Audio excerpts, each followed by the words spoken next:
Nothing compares to the battle that is coming. And he gathered them together in a place called Armageddon.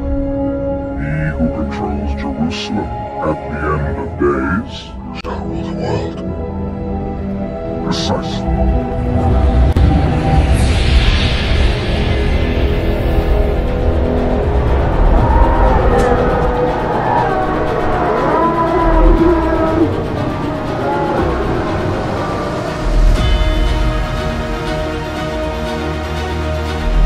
Our differences worldwide would vanish if we were facing an alien threat from outside this world.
Disclaimer lamang po, ang aking mga sasabihin ay batay lang po sa aking pag-aanalisa at pagtagpi-tagpi ng mga impormasyon ng aking nakalap mula sa mga libro at sa mga eksperto.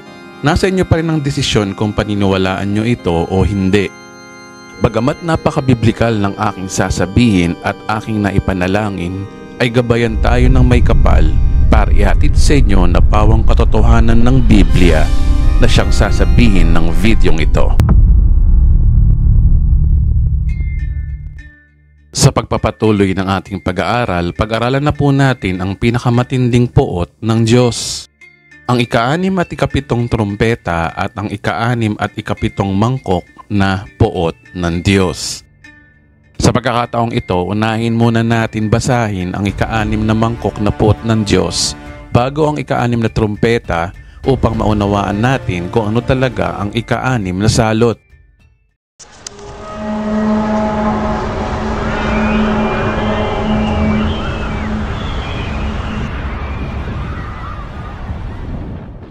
Pahayag chapter 16 verse 12 to 14 at 16. At binuhos ng ika-6 na anghel ang laman ng dala niyang mangkok sa malaking ilog ng Euphrates. Natuyo ang ilog at nagkaroon ng landas para sa mga haring mula sa silangan. At nakita kong lumalabas mula sa bunganga ng dragon at ng halimaw at ng huwad na propeta ang 3 karumal-dumal na espiritong mukhang palaka. Ang mga ito ay mga espiritu ng mga demonyong gumagawa ng mga kababalaghan.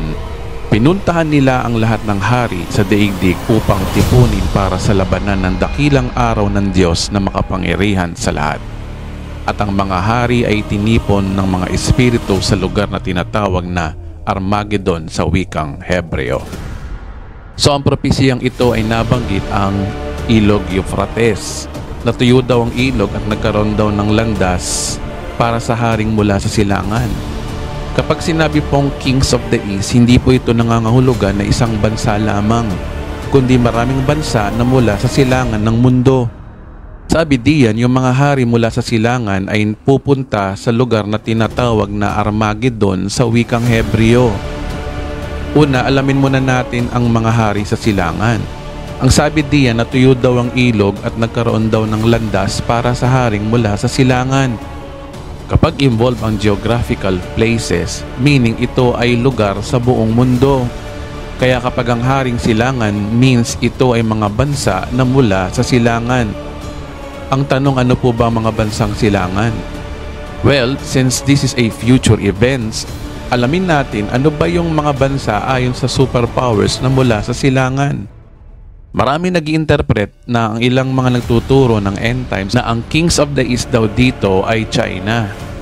Ang sabi kasi diyan, Kings of the East. At kapag Kings means plural po ito. Hindi lamang po itong isang bansa, kundi mga bansa, mga hari. Kaya hindi lamang po ito China, kundi ito ay mga hari o mga bansa mula sa silangan. Sa ibang translation, ito ay Kings of the Rising of the Sun. Ito ay mga bansang kung saan nagmumula daw ang sikat ng araw. Again, since ito ay future events, ito ay sa pangunguna malamang ng China, India, Japan, South Korea, Thailand at iba pang mga Asian countries, wherein kasama po dito ang ating bansang Pilipinas. Ang tanong, ano bang gagawin ng Asian countries na ito sa last part ng Great Tribulation? Ang sabi diyan, ang malaking ilog Euphrates daw ay natuyo ang ilog at nagkaroon ng landas para sa haring mula sa silangan. So may prophecy ang Bible na balang araw ay matutuyo daw ang ilog Euphrates para makadaan daw yung mga bansang nasa silangan. Well, sa panahon natin ngayon, balitang-balita na ang pagtuyo ng Euphrates River. Kung i-google mo ang kasalukuyang status ng Euphrates River, ito ang iyong mababasa. The Euphrates River is at risk of drying up due to climate change. Temperatures in northeastern Syria have risen by 1 degree Celsius compared to 100 years ago. And average rainfall has decreased by 18 millimeters per month per century. The Iraqi Ministry of Water Resources warns that the river could be dry by 2040. So ayon sa kanila, ang dahilan daw ng pagtuyo ng Euphrates River ay dahil sa climate change. Bumaba na raw ang tsansa ng ulan sa nasabing lugar. At sinasabi din diyan na tuluyan na itong mawawala sa 2040. So scientifically, estimated nila by 2040 ay tuluyang mawawala ang Euphrates River. Well, kung sakaling pumasok sa panahon natin ng Great Tribulation, walang imposible sa Diyos na tuluyan itong matuyo agad-agad sa pagbuhos ng ika-6 na mangkok for the fulfillment of the prophecy's sake. Ito ay nagpapatunay na totoong salita ng Diyos ang Biblia, specifically lalo na ang Book of Revelation. Dahil unti-unti nang napufulfill ang mga propesiya sa Book of Revelation na mangyari sa panahon natin. Ang ilog Euphrates ay matatagpuan sa pagitan ng Syria at Iraq. Kung titignan natin sa Google Map, ang bansang Syria at Iraq lamang ang tanging daan ng mga bansang mula sa silangan. At ang Iraq at Syria ay nagko-connect sa Euphrates River at Tigris River. Ito'y mula Turkey ng Hilaga patungo ng Kuwait pababa. Ngayon, ayon sa propesiya, matutuyo ito sa ika-6 na mangkok. Kaya nga naman kapag natuyo na ito, makakadaan na yung mga sasakyang panglupa ng pandigma mula sa mga bansa sa Asia. Ang tanong, bakit lulusob ang mga hari sa silangan? Saan sila pupunta? Anong senaryo ba meron ang ika-6 na mangkok na ito? Ang sabi sa verse, pinuntahan nila ang lahat ng hari sa daigdig upang tipunin para sa labanan sa dakilang araw ng Diyos na makapangyarihan sa lahat. Ang mga hari ay tinipon ng mga espiritu sa lugar na tinatawag na Armageddon sa wikang Hebreo. Ang sabi diyan, ang hari ay tinipon sa lugar na tinatawag na Armageddon sa wikang Hebreo. Well, ito pala ay senaryo ng Battle of Armageddon. Ang digmaan sa pagitan ng Diyos at ng tao. Ang sabi diyan, pinuntahan nila ang hari sa daigdig upang tipunin para sa labanan sa dakilang araw ng Diyos na makapangyarihan sa lahat. So ang Battle of Armageddon pala ay labanan sa pagitan ng mga hari sa lupa o mga tao sa lupa laban sa Diyos mismo. Basically, ang huling digmaan na ito ay mangyayari sa second coming of Christ. Ayon sa Revelation chapter 19, nandito ang detalye kung paano lalabanan ng Antikristo at bulaang propeta ang ating Panginoong Hesus.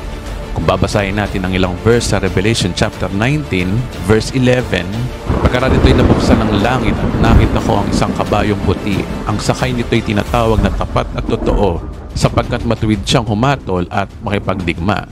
So sa verse na yan, pinapakita na ang ating Panginoong Hesus ito. At sa verse 12 at 13 ay description ni Jesus Christ. Kaya talon tayo sa verse 14. Sumunod sa kanya ang hukbo ng langit na nakadamit ng malinis at puting lino at nakasakay rin sa kabayong puti. Ang hukbong ito na may nakadamit ng malinis at puting lino ay walang iba kundi ang mga mananampalataya sa ating Panginoong Hesus. Gaya na napag-aralan natin sa Part 8 series, kapag kasing sinabi ng Book of Revelation na ang taong nakadamit ng malinis at puting lino, ito ay tumutukoy sa mga Kristiyano, mga raptured saints man o tribulation saints. Lahat sila ay tinubos ni Kristo. Sila ay mga raptured saints sa lahat ng generation, tribulational saints sa Great Tribulation, at mga Old Testament saints sa lahat ng panahon. Ibig sabihin, bilyong-bilyong glorified body na tao ito. Kaya kung ikaw ay mananampalataya kay Kristo, well, kasama ka sa mga hukbong ito. Tayo ay maghaharing kasama ni Kristo sa planetang ito balang araw. Verse 19 to 20, at nakita kong nagkatipon ng halimaw at mga hari sa lupa, kasama ang kanilang mga hukbo upang kalabanin ang nakasakay sa kabayo at ang hukbo nito. Nabiyag ang halimaw, gayon din ang huwad na propeta na gumagawa ng kababalaghan sa harapan ng halimaw upang dayain ang mga taong may tanda ng halimaw at sumasamba sa larawan na ito. Ang halimaw at ang huwad na propeta ay nihagis ng buhay sa lawa ng apoy na nagliliyab sa asupre. So sa senaryo na yan, malinaw yung labanan sa pagitan ng ating Panginoong Hesus laban sa halimaw at sa bulaang propeta at kasama yung mga hari sa lupa, including yung kings of the east. Ito ay mangyayari after ng 7 years of tribulation. Sa ika-6 na salot o mangkok na pot ng Diyos, dahil ito yung Battle of Armageddon, meaning ito ay senaryo sa dulo ng 7 years of tribulation. Maaring ito ay tawaging World War IV, yung The Battle of Armageddon. Ang World War IV na ito ay kakaiba sa lahat dahil hindi ito labanan ng bansa laban sa bansa, kundi ang mga bansa sa buong daigdig mismo ay magkakaisa laban sa ating Panginoong Hesus mismo sa kanyang ikalawang pagbabalik. Ang sabi diyan, nakita ko nagkatipon ng halimaw at mga hari sa lupa kasama ang kanilang mga hukbo upang kalabanin ang nakasakay sa kabayo at ang hukbo nito. At kapareho din ang sinasabi ng ika-6 na mangkok na binabasa natin kanina. At ang mga hari ay tinipon ng mga espiritu sa lugar na tinatawag na Armageddon sa wikang Hebreo. Kaya malinaw na ang halimaw, bulaang propeta, kasama ang mga hari sa daigdig ay lalaban sa Diyos balang araw. At ang Diyos na ito ay ang ating Panginoong Hesus mismo, na mangyayari sa lugar na tinatawag na Armageddon. Ang tanong, saan ba itong lugar na Armageddon na ito? Kung i-google mo ang meaning ng Armageddon, ito pala ay lugar na malapit sa Israel mismo. Ang sabi diyan, a biblical hill of Megiddo, an archaeological site on the plain of Esdraelon, south of present-day Haifa in Israel, the place where the last battle between good and evil will be fought. Kaya tinawag na Megiddo ang Armageddon dahil ang meaning ng Hebrew word na Armageddon ay kinuha sa salitang Har and Magdon, meaning the hill of Megiddo o burol ng Megiddo. Kung usapan war zone lang, ang Megiddo po ay the most strategically located city sa bansang Israel. Since Old Testament times, ang Megiddo talaga ay kilalang lugar na place of war sa kasaysayan ng Israel. Kung titingnan mo sa mapa, napakalawak at plain ang burol na ito. Sa lawak ng lupain na ito, dito magaganap ang pinakamakasaysayan na digmaan at pinakamadugong digmaan sa tanambuhay ng sangkatauhan, na ang tao ay lalaban mismo sa Diyos na nagkatawang tao.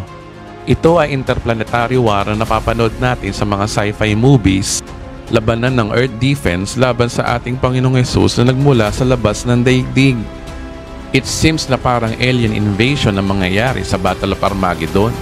At speaking of aliens, dito na tayo papasok sa dahilan kung bakit dumating sa punto na yung buong sandatang lakas ng mundo ay magkakaisa galing sa iba't ibang panig ng daigdig papunta mismo sa Israel. Magtataka kayo anong dahilan kung bakit nila lalabanan ng ating Panginoong Hesus mismo sa kanyang second coming. Anong dahilan kung bakit nagmumukhang alien invasion ang labanan?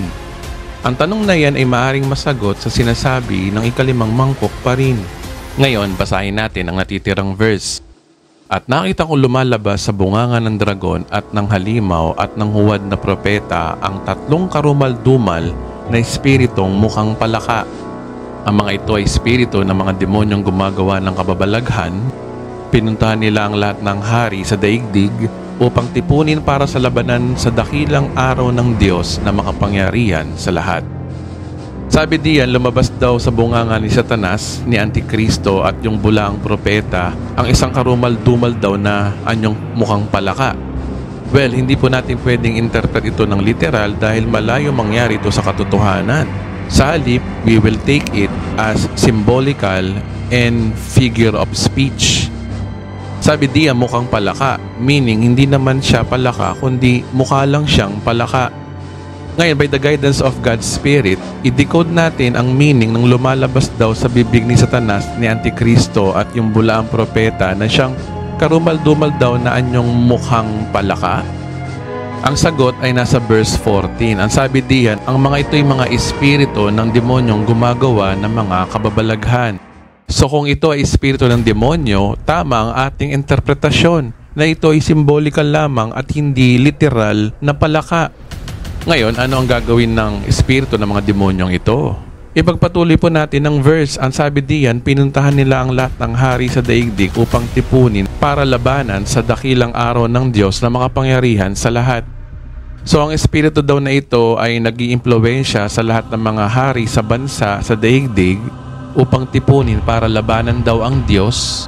At kapag naman po sinasabi na mula sa bibig ni Satanas ng Antikristo at bulaang propeta, meaning ito ay kasinungalingan dahil lumalabas sa kanilang bibig ay masamang espiritu. So ang issue pala ng palaka na ito ay simbolo ng kasinungalingan. Tama, kaya nila na-deceive ang lahat ng bansa para labanan yung mabuting Diyos. Sabi kasi si John chapter 8 verse 44, sabi ni Jesus, ang diablo ang inyong ama, likas sa kanya ang magsinungaling sapagkat siya talagang sinungaling at siya ang ama ng kasinungalingan. So ang primary palang ugali ni Satanas ayon sa ating Panginoong Hesus, siya ang ama ng kasinungalingan at puro kasinungalingan ang sinasabi niya. Lahat ay puro pandaraya niya ay puro kasinungalingan sapagkat siya daw ay ama ng kasinungalingan. Kaya kung puro kasinungalingan ang sinasabi ni Satanas at ang kasinungalingang ito ay makikita daw natin sa simbolo ng anyong palaka. Ngayon ang tanong, anong kasinungalingan na nagmumula sa diablo, sa Antikristo at ng bulaang propeta na may simbolo na mukhang palaka? Anong dahilan kung bakit dumating sa puntong naigather nila ang lahat ng mga sandatahang lakas ng buong mundo patungo sa Israel para salubungin ng gera ang second coming of Christ sa Battle of Armageddon? Well, ang sagot dito ay yung meaning ng palaka. At anong kasinungalingan ang bumabalot sa misteryosong simbolo na ito? Well, kung titingnan niyo mabuti ang itsura ng palaka, ito po ay itsura ng modern creature na trending sa panahon natin ngayon. Maaring ito yung nakita ni Juan. Ito ang mga aliens. Ang alien theory ay isa sa pinakamatinding kasinungalingan ng diablo sa modern age. Ang tanong, anong connect ng second coming of Christ sa alien theory? So dalawa ang kasagutan sa misteryosong tanong na ito. Una, ang katotohanan ng second coming of Christ ayon sa Bible. At pangalawa, ang kasinungalingan sa second coming of Christ ayon sa alien theory. Kaya paglabanin natin ang sinasabi ng Bible sa sinasabi ng alien theory. Una, Ano ba ang katotohanan ng Second Coming of Christ ayon sa Bible?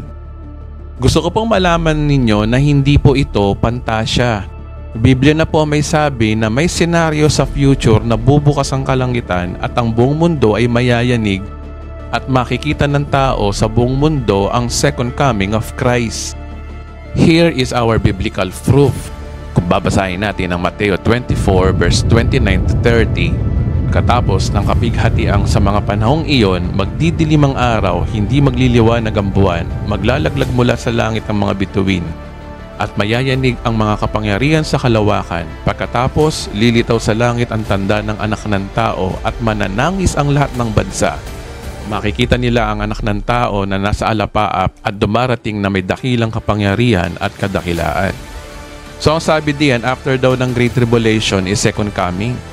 Pahayag chapter 1 verse 7, tingnan ninyo, siya'y dumarating na nasa mga ulap at makikita siya ng bawat mata at ng mga umulos sa kanya, at ang lahat ng mga lipi sa lupa ay tatangis dahil sa kanya. Sinabi rin sa Revelation chapter 19 verse 11, at nakita kong nabuksan ng langit at naroon ang isang kabayong puti, at ang nakasakay doon ay tinatawag na tapat at totoo, at sa katwiran siya'y humahatol at nakikipagdigma. Sa mga verses na yan, 100% na legit na merong future na senaryo na parang alien invasion na mangyayari sa balang araw. Ito po ay pagpasok sa mundo, literally, ng ating Panginoong Hesus, at kasama po tayong mga Kristiyano. Kaya ito yung mangyayari after ng 7 years of tribulation. So ito po ay future events. Ngayon, magtataka kayo, anong kaisipan meron ng tao? Bakit ang buong mundo ay lalabanan ang ating Panginoong Hesus? Ngayon, para masagot yan, dito na tayo papasok sa kasinungalingan ng alien theory. Pangalawa, ano naman ang kasinungalingan sa Second Coming of Christ ayon sa alien theory? Sa content nito, I will try to explain kung bakit isang pandaraya ni Satanas sa loob ng 7 dekada ang alien theory. At later, maintindihan natin ito ay biggest lie of Satan. Ngayon, paano ba natin masasabi na biggest lie ang alien theory sa kasaysayan ng mundo? Ang alien theory ay may matindi pong pundasyon since 1940s. Ang alien theory ay nagsimula lang noong 1940s. Ayon sa Library of Congress website, which is representing nations of government, in 1940s and 50s, reports of flying saucers became an American cultural phenomena. Sighting of strange objects in the sky became a raw materials for Hollywood to present vision of potential threats. Posters for film like Earth vs. Flying Saucers from 1956 illustrate these fears. Connected to ongoing ideas about life on the moon, the canals on Mars, and the ideas about Martian civilization, flying saucers have come to represent the hopes and fears of the modern world. So ibig sabihin, nagmula ang theory lang na ito noong 1940s at 50s lang, na yung mga flying saucers sightings na ito ay nagsimula na magpakita sa kalawakan. So magtataka kayo, 1940s lang po ito, wala pa nung sinaunang panahon. May mga photos noong araw na black and white pa talaga na may nakukunan ang mga individual na tao na UFO na it seems na mukhang totoo nga naman ang phenomena na ito. At sa panahon ngayon, marami na po nagsusulputang balita about aliens. At ang pinakamatindi kamakailan lamang ayon sa Global News ngayong September 12, 2023, ini-showcase ang mga so-called alien bodies na ito sa bansang Mexico. Nagkaroon talaga sila ng congressional hearing na existence ng mga extraterrestrial being. Ito ay para mapatunay na hindi lang sa Congress kundi sa mga tao rin na totoo talaga yung mga alien. May live video kuha noong September 12, 2023 mula sa Mexico ang inilabas sa internet. Dito makikita natin ang dalawang box na naglalaman ng mga dalawang di umano ay mga alien. Yung taong nagsasalita at nagre-represent ng katawan ay journalist at UFOlogist na si Jaime Maussan. Hindi natin maintindihan ang kanilang mga sinasabi. Pero basically ay sinasabi niyang isa sa mga patunay na alien ay yung ginawang DNA sa mga mummified alien na ito. Kumuha mga scientists sa mga sample mula sa mga alien body at doon ay nalaman nilang 30% ng kanilang DNA ay unknown sa mundo ng siyensya. Ibig sabihin, it's either meron pa tayong hindi natutuklasang human species noong unang panahon at itong alien mummy na ating tinitingnan ngayon ay bagong species na ngayon lang na-discover. Kung titingnan po natin ay talaga nga namang hindi maikakaila na itsurang alien nga talaga sila. Natagpuan ng dalawang alien body na ito sa bansang Peru kung saan laganap ang mga hindi may paliwanag na drawing o crop design ng misteryosong alien hanggang sa ngayon. Ang dalawang aliens na ito ay mummified na ito. Ang tsansa ng mga dalubhasa ay nasa 1,000 years old na sila. Sa hearing na binahagi rin sa atin ng ilang mga x-ray tulad nito at ilang mga 3D rendered. Ayon kay Jaime, tila may parang itlog pa ito na matatagpuan sa loob ng katawan at kung hindi naman itlog, siguro mga unknown organs ng mga aliens na hindi tulad ng sa mga tao. Meron silang mga 3 daliri sa kamay at 3 din sa kanilang mga paa. At hindi lamang po yan, may ilang bakal din na nakadikit sa katawan ng alien na animoy parang armor ito, mga singsing at marami pa hong iba. Sa mga nabanggit, tila nagmumukha ng totoo na may alien o ibang nilalang sa universe maliban sa atin. Pinapakita na we are not alone in this universe. Ngayon ang tanong, ano ang kasinungalingan na meron sa alien theory at phenomenon na ito? Una, nagmumukha pong sinungaling ang Biblia. Ang sabi po ng Biblia na nilikha ng Diyos ang langit at lupa para lamang sa tao. Kung babasahin natin ang Isaiah chapter 45 verse 18, "The Lord created the heavens, He is the one who is God, He who formed and made the earth, He made it firm and lasting. He did not make it a desolate waste, but a place for people to live. It is He who says, I am the Lord, and there is no other God." Ang sabi diyan, nilikha ng Diyos ang langit at lupa. Hindi niya ito nilikha ng walang dahilan para maging tirahan ng tao. Ibig sabihin, ang kalangitan, ang universe, ang ating planeta, ay ginawa ng Diyos para sa iisang dahilan, para sa tao. Ang takbo ng mga planeta, mga solar system, mga bituin, mga galaxy at multi-universe, nag-e-exist sila para maayos ang timing ng mundo. Kaya nga sabi diyan, He made it firm and lasting. Sa madaling salita, we are alone in this universe that God created. Yan po ang katotohanan ng Biblia. Kaso mukha yatang ito'y mahirap ng paniwalaan dahil nilagyan na tayo ng pundasyon ng mainstream media, ng mga Hollywood movies na may alien, na may iba pang nilalang ang Diyos maliban sa ating mga tao. Ngayon, alam naman natin at binasa natin kanina na may senaryo sa future na bubukas ang kalangitan at may nakakatakot na manifestation sa kalangitan at makikita sa buong mundo ang pagdating na ating Panginoong Hesus. Ngayon, dahil sa tila may impluwensyang movies at mainstream media, kasama pa yung mga so-called na proclaimed scientists na gumagawa ng genetic modified na species, kapag nga naman nangyari ang second coming, ano ang magiging exact explanation ng Antikristo at bulaang propeta sa harap ng mga scientists, media at sa mga bansa during second coming of Christ? Malamang ang paliwanag nila dito ay isang alien invasion. Ngayon, para mas maging malinaw, meron pang isang conspiracy theories na balitang-balita noong 1990s na nagpapatunay na ang alien theory ay isang kasinungalingan ng dyablo. Take note, conspiracy lamang po ito at hindi po ako dogmatic tungkol dito. Ito ang conspiracy theory na tinatawag na Project Bluebeam. 1994 noon na ang teoryeng ito ay nagmaterialize. Wala pang modern cellphone, wala pang internet at wala ring social media. Sinimulan ito ng taong may pangalan na Serge Mounas, isang batikang journalist sa tubong Canada. Ayon sa kanyang conspiracy na may 4 steps, step by step ang gagawin ng NASA upang maisagawa ang Project Bluebeam na ito. Di nila ito bibiglain, it could take a decades para matapos. Ito ay para ma-normalize ang mga tao yung idea na gusto nilang mangyari at hindi mabigla tayong lahat. Ngayon, simulan natin sa unang bahagi. Una, inonormalize nila di umano yung mga alien invasion movies tungkol sa mga alien.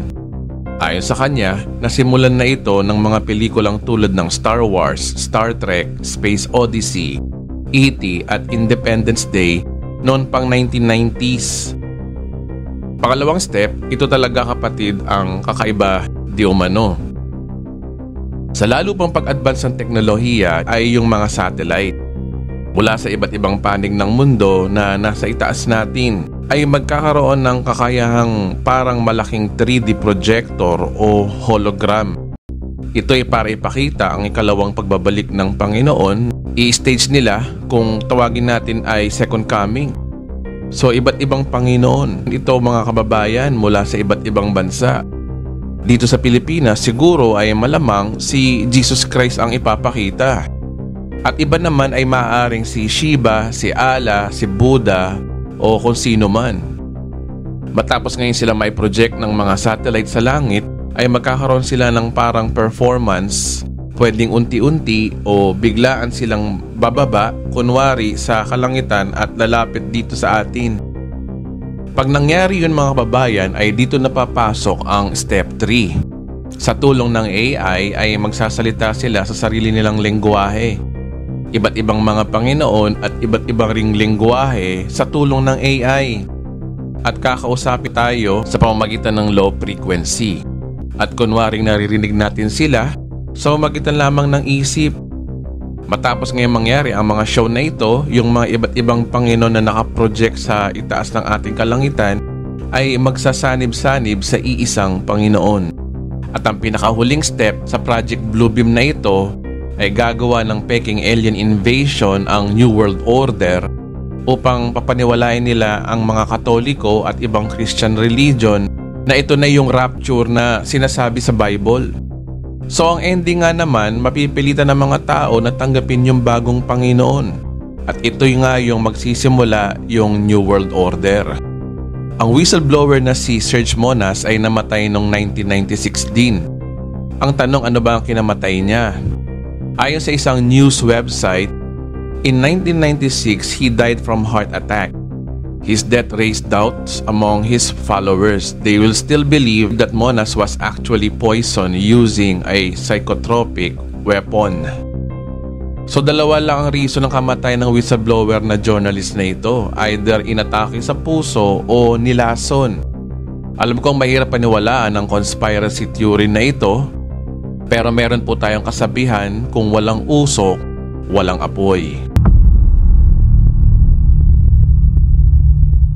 Kung babasahin uli natin ang verse, at nakita kong lumalabas mula sa bunganga ng dragon at ng halimaw at ng bulaang propeta ang 3 karumal-dumal na espiritong anyong palaka. Ito ay mga demonyong gumagawa ng kababalaghan. Nililibot nila ang lahat ng hari sa buong daigdig upang tipunin para sa labanan ng dakilang araw ng Diyos na makapangyarihan sa lahat. Yung espiritu ng anyong palaka ay tumutukoy sa espiritu ng kasinungalingan about alien invasion. Yun po ang malinaw ngayon. Ang lumalabas daw sa labi nila ay isang kasinungalingan o paninlang. Nagmumula saan? Sa bibig ni Satanas na author ng kasinungalingan, na nag-iimpluwensya sa Antikristo at bulaang propeta na si Jesus ay isang evil alien invader. Marami na ngayon mga articles na naglalabasan sa panahon natin ngayon na si Jesus daw ay isang alien dahil sa kakaibang pangyayari sa buhay nito. Kagaya ng himala ng kanyang kapanganakan, pagpapagaling ng mga may sakit, pagbabagong anyo at pagkamatay at pagkabuhay nito ay nagpapatunay na isa nga siyang hindi tao kundi isang alien. So may mga teoring ganyan na lumalabas sa social media. Yan po ang magre-resulta na ang buong mundo ay magkakaisa at handa ng mamatay para sa isang interplanetary war against sa alien invasion na ito. Actually mga kababayan, kapag nga naman mayroong alien invasion ang mga tao sa mundo, mga bansa sa mundo, sa kabila ng pagkakaiba-iba nila ng kultura, paniniwala, reliyon at political agenda, ay magkakaisa nga naman sapagkat ang planet Earth na mismo ang issue dito. Ito ay minsan na rin nasabi ng dating presidente ng Amerika na minsan siyang nagsalita about alien invasion sa United Nations mismo. Panoorin po natin ang maiksing clip. Perhaps we need some outside universal threat to make us recognize this common bound. I occasionally think how quickly our differences worldwide would vanish if we were facing an alien threat from outside this world. Well, nasabi niya yan mismo sa United Nations Summit na hindi nila alam ang Panginoong Diyos o ang Panginoong Hesus mismo na yung bababa mula sa langit para sakupin na ang buong mundo at maghari na siya sa loob ng 1,000 taon. Siyang tunay na isang malaking pandarayan ng dyablo ang mangyayari sa Great Tribulation dahil kaunting oras na lamang ang nalalabi sa kanya. For more information, basahin na natin ang ika-6 na trumpeta na parallel o same ng pangyayaring ito. Pahayag chapter 9 verse 13 to 15. Hinipan ng ika-6 na anghel ang kanyang trompeta at nakarinig ako ng isang tinig mula sa mga sulok ng gintong dambana na nasa harapan ng Diyos. Iniutos ito sa anghel na may trompeta, kalagan mo ang 4 na anghel na nakagapo sa tabi ng ilog Euphrates at pinalayang ang 4 na anghel upang patayin nila ang 3 bahagi ng sangkatauhan. Talagang hinenda na sila para sa oras, araw, buwan at taong ito. Ang sabi diyan, may nag-utos sa anghel na may hawak ng trumpeta na kalagan daw yung 4 na anghel na nakagapo sa tabi ng ilog Euphrates. Kapag po ang Biblia ay sinasabi na anghel na nakagapos, meaning ito ay fallen angels. Kung babasahin natin ang 2 Peter chapter 2 verse 4, hindi pinatawad ng Diyos ang mga anghel na nagkasala. Sila ay tinapon sa impyerno kung saan sila ay iginapo sa kadiliman sa madilim na hukay upang doon hintayin ang araw ng paghuhukom. Maliwanag sa verse na yan na yung mga fallen angels pala yung mga nakagapos at inaantay yung tamang panahon para sila ay i-judge. Kaya masamang anghel ang pakakawalan na ito. At gaya ng ika-6 na mangkok, dito sa ika-6 din na trompeta, nabanggit din ang involvement ng ilog Euphrates. Harmonize ito sa pagtuyo ng ilog Euphrates na sinasabi sa ika-6 na mangkok, daan para makarating ang mga kings of the east. Pahayag chapter 9 verse 16, sinabi sa akin na ang bilang ng hukbong nakakabayo ay 200 milyon. Ang sabi diyan, 200 milyon ang mga armies na ito na magmamarcha palabas ng Euphrates River. Ngayon ang tanong, anong bansa ba sa panahon natin ngayon ang may pinakamaraming army sa buong mundo as of 2023? Kung i-google mo ito, ito walang iba kundi ang China. Sila ay mayroong pinakamarami na 2,185,000. Pumapangalawa ang India na meron namang 1,455,550. Teka, ang sabi sa propesiya ay 200 million yung total ng Kings of the East. Bakit diyan 2.8 million lang ang pinakamarami sa China? Ayon mismo sa official report ng National Defense sa kanilang website na Defense Technical Information Center, may article dito na pinamagatang China's Military Potential. Nilalahad dito yung sinasabi na China's standing armed force of some 2.8 million active soldiers in uniform is the largest military force in the world. So tama, higit 2 million yung active soldiers ng China. Pero sinasabi din diyan, China also has a potential manpower base of another 200 million males fit for military service available at any time. So meron palang 200 million na reserba pang mga sundalong China. Ngayon ang tanong, sila kaya yung lulusob sa Battle of Armageddon na sinasabing Kings of the East na kasama ang ibang mga Asian country? Na kung bakit sila makakalusob dahil natuyo ang ilog Euphrates? At nakita ko sa pangitahin ang mga kabayo at ang mga dibdib sa mga sakay nito ay may mapulang baluti na gaya ng apoy, asul na gaya ng safiro at dilaw na parang asupre. Ang mga ulo ng mga kabayo ay parang ulo ng leon at ang kanilang bibig ay bumubuga ng apoy, usok at asupre. Ayon sa English translation, ganito ang pagkakasabi, "The horses and riders I saw in my vision look like this. Kapag sinabing look like this, meaning kamukha lang. So ano yung nakita ni Juan na look like this? Ang sabi diyan, ang mga kabayo at mga dibdib na mga sakay nito ay may mapulang baluti gaya ng apoy, asul na gaya ng safiro, at dilaw na parang asupre. Ang mga ulo ng mga kabayo ay parang ulo ng leon at ang kanilang bibig ay bumubuga ng apoy, usok at asupre. Gaya na napag-aralan natin sa Part 10a, isinulat ni Apostol Juan ang Book of Revelation ng 95 AD.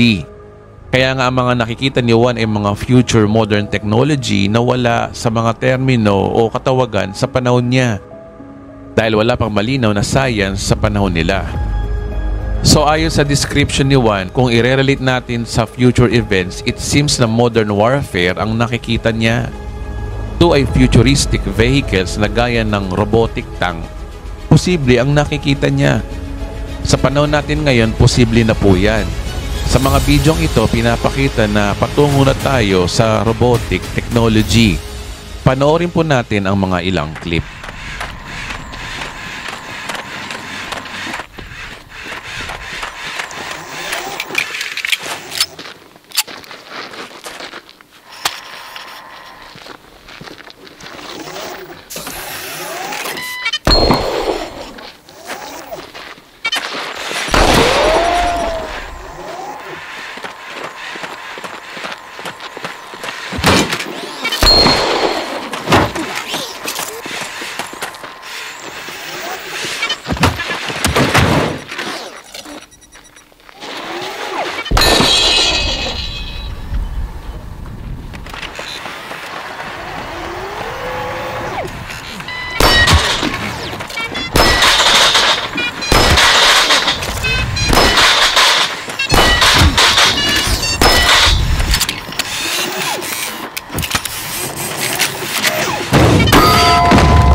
So sa mga video na yan, posible na magkaroon ng human riding robot sa panahon natin.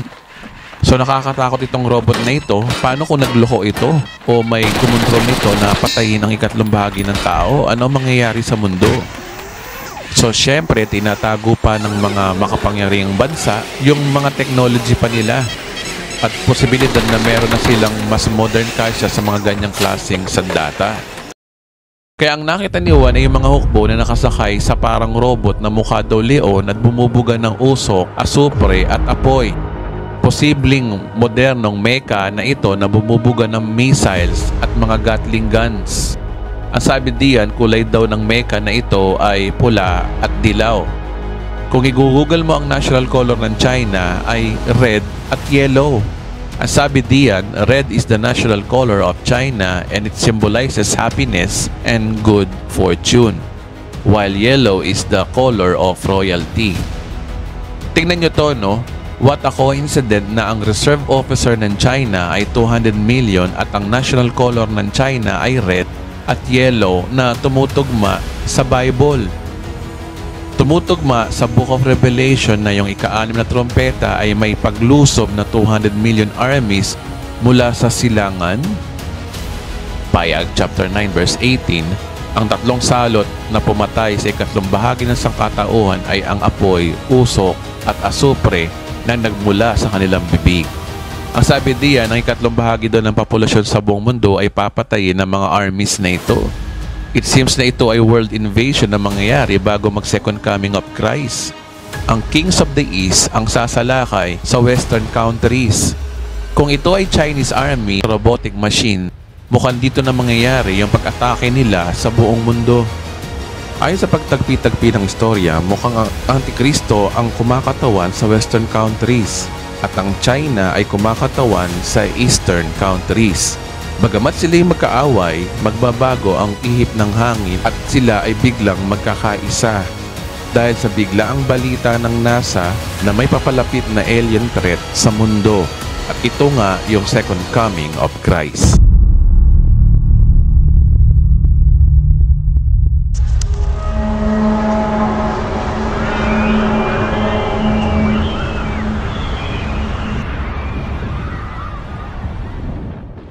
Pahayag chapter 11 verse 15 to 19. Hinipan na ikapitong anghel ang kanyang trompeta at mula sa langit ay may malakas na tinig na nagsabi, ang paghahari sa sanlibutan ay inilipat na kay Kristo na ating Panginoon. Maghahari siya magpakailanman. At ang 24 na matatandang nakaupo sa kanilang trono sa harapan ng Diyos ay nagpatira pa at sumamba sa Kanya. Sinabi nila, Panginoong Diyos na makapangyarihan sa lahat, Diyos ng kasalukuyan at ng nakaraan. Nagpapasalamat kami na ginamit mo ang iyong walang hanggang kapangyarihan at nagpasimula ka ng maghari. Nangingit-ngit ang mga hindi kumikilala sa iyo dahil dumating na ang panahon ng iyong puot at ang paghatol sa mga patay at pagbibigay ng gantimpala sa mga propetang lingkod mo at ang iyong mga hinirang sa lahat ng mga may takot sa iyo, dakila man o hamak. Panahon na upang lipulin mo ang mga sumisira sa sanlibutan. At nabuksan ang templo ng Diyos sa langit at nakita ang kaban ng tipan sa loob nito. Pagkatapos gumuhit ang kidlat, dumagundong ang kulog, narinig ang mga malalakas na ingay, lumindol at umulan ng yelo. So ayon sa verse na yan, nagkaroon ng announcement sa kalangitan at ang sabi ay ganito, ang paghahari sa sanlibutan ay inilipat na kay Kristo na ating Panginoon. Maghahari siya magpakailanman. Meaning ina-announce na sa langit ang paghahari ni Kristo dito sa daigdig. Tapos na ang 7 years of tribulation, lalo na ang Great Tribulation. Panahon na para iligtas ni Kristo ang Israel at ang buong sanlibutan sa pamamagitan daw ng paghahari niya dito sa daigdig. Well, kung ang ika-6 na salot ay preparation ng buong mundo sa Battle of Armageddon, ang ika-7 salot naman ay ang epekto sa ating planeta sa pagpasok sa atmosphere ng ating Panginoong Hesus sa kanyang second coming. Ang tanong, ano ang magiging epekto sa ating planeta kapag pumasok na sa atmosphere natin ang ating Panginoong Hesus kasama ang mga bilyong-bilyong mga Kristiyano? Ang sagot ay yung sumusunod na verse. At nabuksan ang templo ng Diyos sa langit at nakita ang kaban ng tipan sa loob nito. Pagkatapos ay gumuhit ang kidlat, dumagundong ang kulog, narinig ang malalakas na ingay, lumindol at umulan ng yelo. So ang consequence, magkakaroon ng matinding lindol mismo sa daigdig, malalakas na ingay at umulan ng yelo. Ang pangyayaring ito ay same scenario din ng ika-7 mangkok. Kung babasahin natin ang Pahayag chapter 16 verse 7, pagkatapos nito ay binuhos ng ika-7 anghel ang laman ng hawak niyang mangkok sa himpapawid. At may nagsalita ng malakas mula sa tronong nasa templo, naganap na. Ayon sa verse na yan, ang paghagis daw ng ika-7 mangkok, may nagsalita daw na malakas sa langit sa tronong nasa templo na naganap na. Naganap na ang alin? Naganap na ang deklarasyon ng paghahari ni Kristo sa daigdig ayon sa ika-7 trompeta.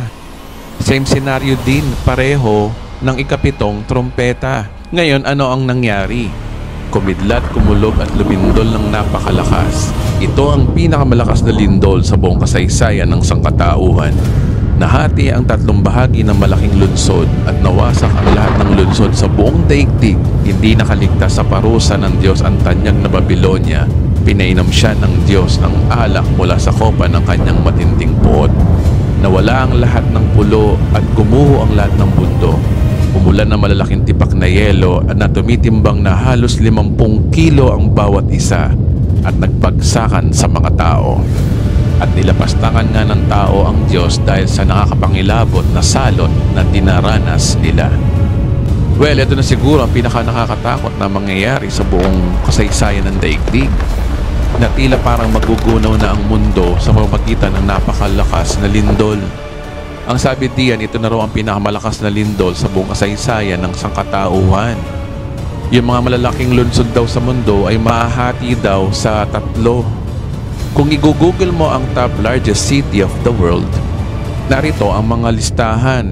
Una ang Tokyo, Japan. Pangalawa ang Jakarta, Indonesia. Pangatlo ang Delhi, India. Pang-apat ang Seoul, South Korea. Sumunod ang Shanghai, China.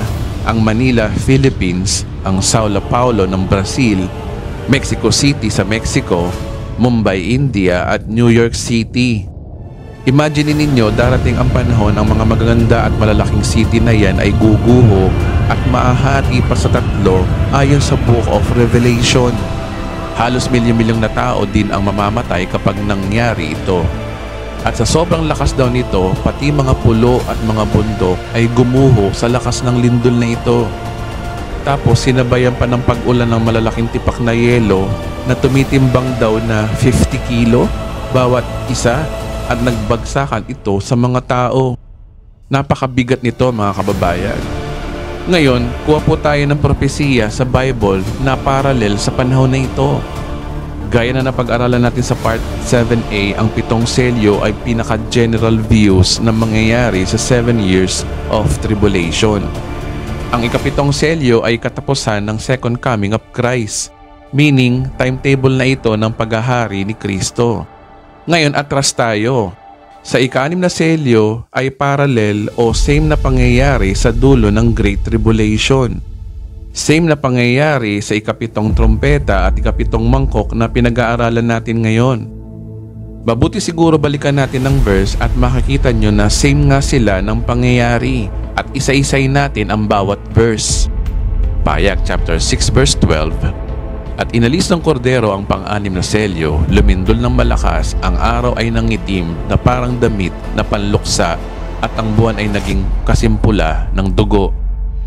Sa verse na yan, same senaryo na ika-7 trompeta at ika-7 mangkok na malalakas na lindol ang senaryo rin dito. At nabanggit dito yung nagpula ang buwan at nangitim ang araw na senaryo sa second coming of Christ ayon sa Mateo chapter 24. So gaano kalakas ang lindol na ito? Ang sabi diyan, nalaglag mula sa langit ang mga bituin para mga bubot na bunga ng igos kapag binabayo ng malalakas na hangin.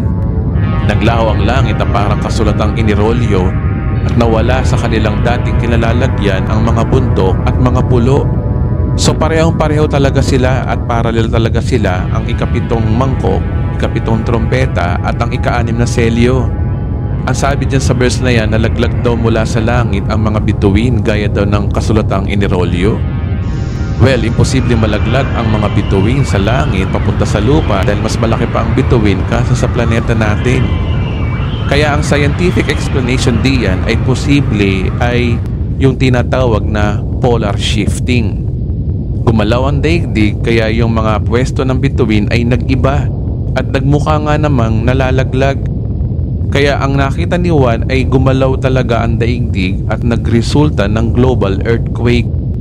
Kapag global earthquake, meaning buong mundo po ito, sabay-sabay. Kaya tama yung sinasabi ng ika-7 mangkok na ito na siguro ang pinakamalakas na lindol sa buong kasaysayan. Kaya polar shifting ang posible na mangyayari sa second coming of Christ. Ngayon, ipagpatuloy po natin ang ika-6 na selyo. Nagtago sa mga yungib na bato ang mga hari sa lupa at mga gobernador, ang mga pinuno ng hukbo, ang mga mayayaman, ang makapangyarihan at lahat ng tao, alipin man o malaya. At sinabi nila sa bundok at mga bato, tabunan na ninyo kami para makubli kami sa mukha ng nakaupo sa trono at makaiwas sa puot ng kordero. Sapagkat dumating na malagim na araw ng pagbubuhos nila ng kanilang puot at sino ang makakatagal. Ayon sa verse na yan, habang nangyayari ang pag-alog sa mundo, visible na makikita ng tao ang ating Panginoong Hesus na nakaupo sa trono na nasa alapaap.